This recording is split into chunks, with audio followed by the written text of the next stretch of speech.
Usain ബോൾട്ടിനെല്ലാം ഉണ്ട്. സ്പീഡും world champion ചേരുന്ന സ്റ്റൈലും ജനിച്ചത് തന്നെ ലോകത്തിലെ ഏറ്റവും വേഗതയേറിയ അത്ലറ്റ് ആകാൻ വേണ്ടിയാണെന്ന് തോന്നിക്കും വിധമുള്ള പേരും. എന്നാൽ ഉസൈൻ ബോൾട്ടിന്റെ യാത്ര അത്ര എളുപ്പമായിരുന്നില്ല. 100-200 മീറ്ററിൽ എത്രമാത്രം സ്പോർട്സ് ഉണ്ടോ അത്രമാത്രം തന്നെ സയൻസും ഉണ്ട്. ഒരു അത്ലറ്റിന്റെ ടെക്നിക്കും അവരുടെ ശരീരഘടനയും ഒരു വലിയ സ്വാധീനം ചെലുത്തുന്നുണ്ട്. ഉസൈൻ ബോൾട്ടിന്റെ ശരീരത്തിൽ കുറച്ച് പ്രശ്നങ്ങൾ ഉണ്ടായിരുന്നു.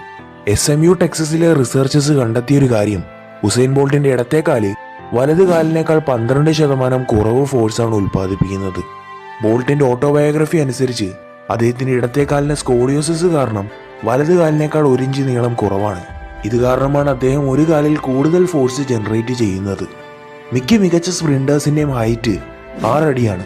എന്നാൽ ബോൾട്ടിന്റെ ഹൈറ്റ് 6 അടി 5 ഇഞ്ചാണ്. അദ്ദേഹത്തിന്റെ കോച്ച് ബോൾട്ടിനോട് പറഞ്ഞിരുന്നത്, നീ 100 മീറ്ററിന് പകരം 400 മീറ്ററാണ് ഓടേണ്ടത് എന്നാണ്. എന്നാൽ ബോൾട്ടിന് സ്പ്രിന്റിങ്ങിനോടായിരുന്നു താല്പര്യം. ഒരു സ്പ്രിന്ററും 100 മീറ്റർ വരെ അക്സലറേറ്റ് ചെയ്യാറില്ല. ബോൾട്ട് 60 മുതൽ 70 മീറ്റർ ആകുമ്പോഴേക്കും തന്റെ ടോപ്പ് സ്പീഡിലെത്തും. എന്നാൽ മറ്റു സ്പ്രിന്റേഴ്സിന് ഹൈറ്റ് കുറവായതുകൊണ്ട് തന്നെ അവർ അതിനേക്കാൾ മുൻപ് അവരുടെ ടോപ്പ് സ്പീഡിലെത്തും. എങ്കിൽ പിന്നെ എങ്ങനെയായിരിക്കും ഉസൈൻ ബോൾട്ട് റേസ് ജയിക്കുന്നത്? SMUയിലെ സ്പോർട്സ് സയന്റിസ്റ്റുകൾ പറയുന്നത് 100 മീറ്റർ റേസ് തുടക്കത്തിലുള്ള ആക്സലറേഷൻ കാരണമല്ല, മറിച്ച് അവസാനം അതേ ടോപ്പ് സ്പീഡ് നിലനിർത്തുന്നതിലൂടെ അഥവാ ഡീസലറേഷൻ ഇല്ലാതിരിക്കുന്നത് കാരണമാണ് ജയിക്കുന്നത് എന്നാണ്. ബോൾട്ട് അവസാനം 30 മീറ്ററിൽ തന്റെ വേഗതയധികം കുറയാൻ അനുവദിക്കില്ല. അങ്ങനെ പുറകിൽ നിന്ന് വന്ന് റേസ് ജയിക്കും. അതേപോലെ ഒരു സ്പ്രിന്റർ വായുവിൽ അവരുടെ കാലുകൾ വേഗത്തിൽ ചലിപ്പിക്കുന്നത് കാരണമല്ല അക്സലറേറ്റ് ചെയ്യുന്നത്, മറിച്ച് അവരുടെ ആക്സലറേഷൻ അവരുടെ കാല് ഭൂമിയെ എത്ര ഫോഴ്സ് കൊണ്ട് പുറകിലേക്ക് തള്ളുന്നു എന്നതിനെ ആശ്രയിച്ചിരിക്കും. നല്ല ടെക്നിക്കിലൂടെ ഒരു സ്പ്രിന്ററിന് അവരുടെ കാലിൽ ബോഡി വെയ്റ്റിന്റെ 5 ഇരട്ടി ഫോഴ്സ് സൃഷ്ടിക്കാൻ സാധിക്കും. ഉസൈൻ ബോൾട്ടിന് തന്റെ വലത്തെ കാലുകൊണ്ട് 455 കിലോയിൽ കൂടുതൽ ഫോഴ്സ് ജനറേറ്റ് ചെയ്യാൻ സാധിക്കും. പറഞ്ഞു വരുന്നത് എന്തെന്നാൽ, സ്പ്രിന്റിംഗ് എന്നത് സയൻസിന്റെയും ടെക്നിക്കിന്റെയും ബാലൻസിന്റെയും ഒരു കോമ്പിനേഷനാണ്. 10 സെക്കൻഡിന്റെ ഈ ഗെയിമിൽ നിങ്ങൾക്ക് തെറ്റ് ചെയ്യാനുള്ള സമയം ലഭിക്കില്ല. ഒരു ചെറിയ മിസ്റ്റേക്ക്, ഒരു ഫോൾ സ്റ്റാർട്ട്, ഒരു ഇഞ്ചുറി, ഒരു കാലൊന്ന് പിഴച്ചാൽ വർഷങ്ങളുടെ കഷ്ടപ്പാട് വെറുതെയായി പോകും. അദ്ദേഹത്തിന് ശാരീരിക പ്രശ്നങ്ങൾ ഉണ്ടായിരുന്നിട്ട് പോലും 9 വർഷത്തോളം അദ്ദേഹം 1-ാം സ്ഥാനം നിലനിർത്തി. അതിനായി ഏതു തരത്തിലുള്ള പ്രഷർ ഹാൻഡിൽ ചെയ്യാൻ സാധിക്കുന്ന ഒരു സ്ട്രോങ് മൈൻഡ് ആവശ്യമാണ്. ആ ദിവസത്തിന് മുൻപ് ഒളിമ്പിക്സിൽ ഇത്രയും സ്വാഗർ ആരും കണ്ടിട്ടുണ്ടായിരിക്കില്ല. ഒളിമ്പിക്സിലെ ഏറ്റവും പഴയ, ഏറ്റവും പ്രധാനപ്പെട്ട ഒരു ഇവന്റ് 100 മീറ്റർ ഇത്രയും എളുപ്പത്തിൽ വിജയിക്കാൻ കഴിയുമെന്നാരും പ്രതീക്ഷിച്ചിട്ട് പോലും ഉണ്ടായിരുന്നില്ല. റേസ് പൂർത്തിയാക്കുന്നതിന് 20 മീറ്റർ മുൻപ് തന്നെ ഉസൈൻ ബോൾട്ട് വിജയം ഉറപ്പിച്ചെന്ന് അദ്ദേഹത്തിന്റെ ആക്ഷൻസിലൂടെ നമുക്ക് മനസ്സിലാക്കാൻ സാധിക്കുമായിരുന്നു. അതിനുശേഷം ഉസൈൻ ബോൾട്ട് 9 ഒളിമ്പിക്സ് ഇവന്റുകളിലായി 9 ഗോൾഡ് മെഡൽ വിജയിച്ചു. അദ്ദേഹത്തിന് 1 മെഡൽ തിരിച്ചു കൊടുക്കേണ്ടി വന്നു. കാരണം അദ്ദേഹത്തിന്റെ കൂടെ മത്സരിച്ച മറ്റൊരു അത്ലറ്റിന് ഡോപ്പ് ടെസ്റ്റ് ക്ലിയർ ചെയ്യാൻ സാധിച്ചില്ല. സ്പോർട്സ് സൈക്യാട്രിസ്റ്റായ സ്റ്റീവ് പീറ്റേഴ്സ് പറയുന്നത്, ബെസ്റ്റ് ഓഫ് ദ ബെസ്റ്റ് ആയിട്ടുള്ള അത്ലറ്റ്സിന് പോലും ഭയം തോന്നുന്ന ഒരു സ്ഥലമാണ് 100 മീറ്റർ റേസിന്റെ സ്റ്റാർട്ട് ലൈൻ. അവിടെ ബോൾട്ട് വളരെ റിലാക്സ്ഡായി തന്റെ സപ്പോർട്ടേഴ്സിനെ ചീർ ചെയ്തുകൊണ്ട് നിൽക്കുന്നത് കാണാം.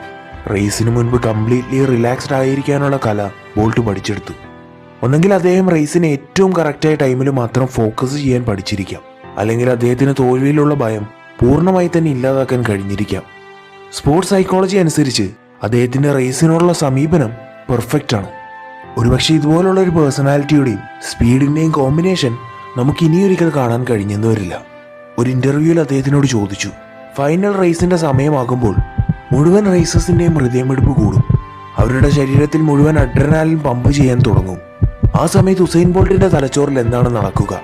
ബോൾട്ട് പറയുന്നു, ഞാൻ റാൻഡമായിട്ടുള്ള കാര്യങ്ങളെക്കുറിച്ച് ചിന്തിക്കാൻ ശ്രമിക്കും. ഇന്ന് രാത്രിയിൽ എന്ത് ഫുഡ് കഴിക്കണം, നാളെ ആരെയൊക്കെ കാണണം എന്നൊക്കെ. എന്നാൽ റഫറി ഓൺ യുവർ മാർക്സ് എന്ന് പറയുന്ന നിമിഷം തന്നെ എൻ്റെ മുഴുവൻ ഫോക്കസും റേസിലേക്ക് മാത്രമാകും. അപ്പോൾ മുതൽ ബോൾട്ടിന്റെ പേഴ്സണാലിറ്റി മുഴുവനായി മാറുന്നത് നമുക്ക് കാണാൻ സാധിക്കും. ബോൾട്ട് സ്വയം പറയുന്നത്, ഞാൻ ട്രാക്കിൽ പോകുമ്പോൾ എനിക്ക് തോന്നുക എന്നെ ആർക്കും തോൽപ്പിക്കാൻ കഴിയില്ല എന്നാണ്. ബോൾട്ടിന്റെ ഫൺ പേഴ്സണാലിറ്റി കണ്ടാൽ എങ്ങനെ ഈ വ്യക്തി ഒരു വേൾഡ് റെക്കോർഡ് ഹോൾഡറായെന്നൊക്കെ നമുക്ക് സംശയം തോന്നിയേക്കാം. എന്നാൽ അദ്ദേഹത്തിന്റെ വിജയത്തിന് പുറകിൽ കൃത്യമായ ടൈമിങ്ങോട് കൂടിയുള്ള ഫോക്കസ് ഉണ്ട്. 22 വയസ്സുണ്ടായിരുന്നപ്പോൾ ബോൾട്ട് തന്റെ കോച്ചിനെ കുറിച്ച് പറഞ്ഞതാണ്, എല്ലാ ചോദ്യങ്ങൾക്കും എൻ്റെ കോച്ച് തന്നിരുന്ന ഉത്തരം നോ എന്നായിരുന്നു. ഞാൻ എത്ര നന്നായി റേസ് ഓടിയാലും, ഞാൻ എത്ര നന്നായി ഡ്രിൽസ് ചെയ്താലും എൻ്റെ ടെക്നിക്ക് നല്ലതാണോ എന്ന് അദ്ദേഹത്തിനോട് ചോദിക്കുമ്പോൾ അദ്ദേഹത്തിൻ്റെ ഉത്തരം എപ്പോഴും നോ എന്നായിരുന്നു. ഒരുപക്ഷെ അങ്ങനെ പറയേണ്ടത് ഒരു കോച്ചിന്റെ ജോലിയായിരുന്നിരിക്കാം. എന്നാൽ ബോൾട്ട് എന്നും ഒരു ടോപ്പ് അത്ലറ്റ് ആയിരുന്നില്ല. കോച്ച് മിൽസ് ബോൾട്ടിനെ ട്രെയിൻ ചെയ്യാൻ ആരംഭിച്ചപ്പോൾ അദ്ദേഹത്തെ നിരന്തരം പരിക്കുകൾ അലട്ടിയിരുന്നു. അന്നത്തെ ക്രിട്ടിക്സിന്റെ വിശ്വാസം ഈ 18 വയസ്സുള്ള അത്ലറ്റിന്റെ കരിയർ കൂടിപ്പോയാൽ 2-3 വർഷമേ നിലനിൽക്കൂ എന്നായിരുന്നു. 15 വയസ്സുള്ളപ്പോൾ ബോൾട്ട് 200 മീറ്റർ റേസ് ജയിച്ച് യങ്ങസ്റ്റ് എവർ വേൾഡ് ചാമ്പ്യനായി. അതിനു മുമ്പ് ഒരിക്കലും ഒരാളും 15 വയസ്സോ അതിന് താഴെയോ പ്രായത്തിൽ വേൾഡ് ചാമ്പ്യൻഷിപ്പ് വിജയിച്ചിട്ടില്ല. പിന്നീട് 2 വർഷങ്ങൾക്ക് ശേഷം അദ്ദേഹം അതേ മത്സരത്തിൽ വേൾഡ് ജൂനിയർ റെക്കോർഡും തിരുത്തി കുറിച്ചു. ആ കുട്ടി ജമൈക്കയ്ക്ക് വേണ്ടി ഒളിമ്പിക് ഗോൾഡ് മെഡൽ നേടിക്കൊണ്ടുവരുമെന്ന് മുഴുവൻ രാജ്യത്തിനും വിശ്വാസമായിരുന്നു. എന്നാൽ ഉസൈൻ ബോൾട്ട് 2004 ഒളിമ്പിക്സിന്റെ ആദ്യത്തെ റൗണ്ടിൽ തന്നെ പരിക്കുകൾ മൂലം പുറത്തായി. അദ്ദേഹം പറയുന്നു, താനൊരു പ്രൊഫഷണൽ പ്ലെയറായ വർഷം മുതൽ പരിക്കുകൾ തന്നെ അലട്ടിയിരുന്നു. ശരിക്കും ബോൾട്ടിന് സ്കോളിയോസിസ് ആയിരുന്നു. അദ്ദേഹത്തിന്റെ നട്ടെല്ലിന്റെ ഒരു ഭാഗത്തായി ചെറിയ വളവുണ്ടായിരുന്നു. സ്കോളിയോസിന്റെ ചില കേസുകളിൽ സ്പൈനിന്റെ ആകൃതി എസ് പോലെയും ആയിത്തീരാൻ സാധ്യതയുണ്ട്. ബോൾട്ട് പറയുന്നു, ചെറുപ്പത്തിൽ തനിക്കൊരു പ്രശ്നവും ഉണ്ടായിരുന്നില്ല. എന്നാൽ പ്രൊഫഷണൽ അത്ലറ്റ് ആയതിനു ശേഷം ആദ്യത്തെ വർഷത്തിൽ വർക്ക് ലോഡ് ഒരുപാട് വർദ്ധിച്ചു. അതുകൊണ്ട് തന്നെ സ്കോളിയോസിസ് കാരണം ഹാംസ്ട്രിങ് ഇഞ്ചുറീസ് സംഭവിക്കാൻ തുടങ്ങി. എന്നാൽ ഈ കാര്യം ജമൈക്കൻ മീഡിയയ്ക്ക് അറിയില്ലായിരുന്നു. എല്ലാവരും അനുമാനിച്ചിരുന്നത് ഒളിമ്പിക്സിൽ തോറ്റുപോകുമോ എന്ന പേടി കാരണം ബോൾട്ട് പരിക്കു പറ്റിയെന്ന് അഭിനയിക്കുകയാണെന്നാണ്. പറയുന്നവരിങ്ങനെ ഓരോ കാര്യങ്ങൾ പറഞ്ഞുകൊണ്ടിരിക്കുമെന്ന് ബോൾട്ടിന് മനസ്സിലായി. അതുകൊണ്ട് അതൊന്നും അദ്ദേഹം കാര്യമാക്കിയില്ല. കോച്ചും ബോൾട്ടും അവരുടെ ജോലി തുടർന്നു. ഒരു സ്പെഷ്യലിസ്റ്റ് തെറാപ്പിസ്റ്റിനെ വിളിപ്പിച്ചു. തന്റെ സ്പൈനും ഹെൽത്തും ശരിയാക്കാനായി ബോൾട്ട് വീണ്ടും കഠിന പരിശീലനം ആരംഭിച്ചു. ഇതിന്റെ ആദ്യത്തെ റിസൾട്ട് ലഭിച്ചത് 3 വർഷങ്ങൾക്ക് ശേഷമാണ്. 2007 വേൾഡ് ചാമ്പ്യൻഷിപ്പിൽ അദ്ദേഹം 2 സിൽവർ മെഡലുകൾ നേടിയെടുത്തു. ബോൾട്ട് പറയുന്നു, Here's a look at my week on Facebook gaming. Monday morning, I play puzzle games. On Tuesday, coach Mills അദ്ദേഹത്തെ പരിക്കുകൾ കൊണ്ട് ബുദ്ധിമുട്ടിയിരുന്ന അത്ലറ്റിൽ നിന്നും ചാമ്പ്യനാക്കി മാറ്റി. എന്നാൽ പ്രഷറിൽ നിന്നും രക്ഷപ്പെടാനുള്ള മാർഗം അന്ന് 15 വയസ്സുള്ള ബോൾട്ടിന് തനിയെ കണ്ടെത്തണമായിരുന്നു. 2002 കിങ്സ്റ്റൺ ജമൈക്കയിൽ ജൂനിയർ വേൾഡ് ചാമ്പ്യൻഷിപ്പ് നടന്നു. അത് കണ്ട എല്ലാവരും പറഞ്ഞത്, നീ 100 മീറ്റർ ഓടാൻ വേണ്ടി ജനിച്ചവനല്ല എന്നാണ്. അന്ന് 15 വയസ്സുള്ള പയ്യൻ അതേ നഗരത്തിന് മുന്നിൽ ഓടാൻ ഭയന്നിരുന്നു. ബോൾട്ടിന്റെ അമ്മ പറഞ്ഞത് അവൻ ഭയം കാരണം കരയുന്നുണ്ടായിരുന്നു എന്നാണ്. ബാക്കിയുള്ള കുട്ടികളൊക്കെ തന്നെ സ്ട്രോങ് ആയിരുന്നു. ബോൾട്ട് തന്നെ നഗരത്തിന് മുന്നിൽ തോൽക്കാൻ ആഗ്രഹിച്ചിരുന്നില്ല. ബോൾട്ട് ആ ദിവസം അദ്ദേഹത്തിന്റെ ഭയത്തിനെ തോൽപ്പിച്ച് ആ റേസിൽ വിജയിച്ചു. അദ്ദേഹം പറയുന്നു, ആ ദിവസം എൻ്റെ ഭയത്തെ മറികടന്നത് എൻ്റെ ജീവിതത്തിലെ തന്നെ ഏറ്റവും വലിയൊരു ടേണിംഗ് പോയിന്റ് ആയിരുന്നു. അതിനുശേഷം ഒരു റേസിലും ഞാൻ എന്നെ അതുപോലെ ഭയക്കാൻ അനുവദിച്ചില്ല. എഫേർട്ട്ലെസ് പെർഫോമൻസ് എന്ന് പറയുന്നൊരു കാര്യമില്ല. ഞാൻ ഓടുന്നത് കണ്ടിട്ട് ഒരുപാട് ആളുകൾ എന്നോട് പറഞ്ഞത്, താങ്കൾ സ്പ്രിന്റിങ് എത്ര നിസ്സാരമായാണ് ചെയ്യുന്നത്, തീർത്തും എഫേർട്ട്ലെസ്. ബോൾട്ട് പറയുന്നു, ആ ഒരു ലെവലിലേക്ക് എത്തുന്നതിന് മുൻപ് വരെ എല്ലാം വളരെ കഠിനമാണ്. ഓരോ ദിവസവും രാവിലെയും വൈകുന്നേരവും സാക്രിഫൈസസ് ആണ്. കഠിനമായി പരിശീലിക്കുമ്പോൾ ശരീരം വേദന കൊണ്ട് നിർത്താൻ പറഞ്ഞു പോകും. ഇനി തിരിച്ച് വീട്ടിലേക്ക് മടങ്ങാമെന്നും. രാവിലെ ഉണരുമ്പോൾ ഇന്നുള്ള കഠിനമായ ട്രെയിനിങ്ങിനെ കുറിച്ച് ഓർമ്മ വരും.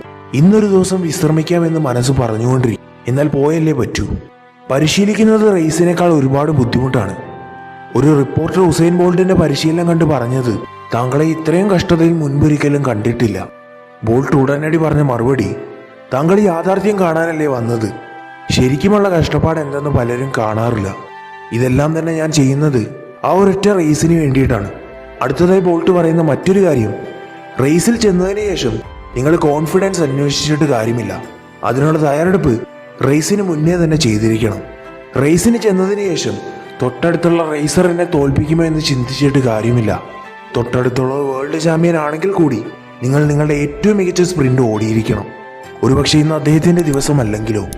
അതുകൊണ്ട് ഏറ്റവും ആദ്യം മെന്റലി തയ്യാറായിരിക്കേണ്ടത് ആവശ്യമാണ്. ബോൾട്ട് പറയുന്നു, learn how to lose. Bolt തന്നെ മേലെ പ്രഷർ വരാൻ അനുവദിക്കാറില്ല.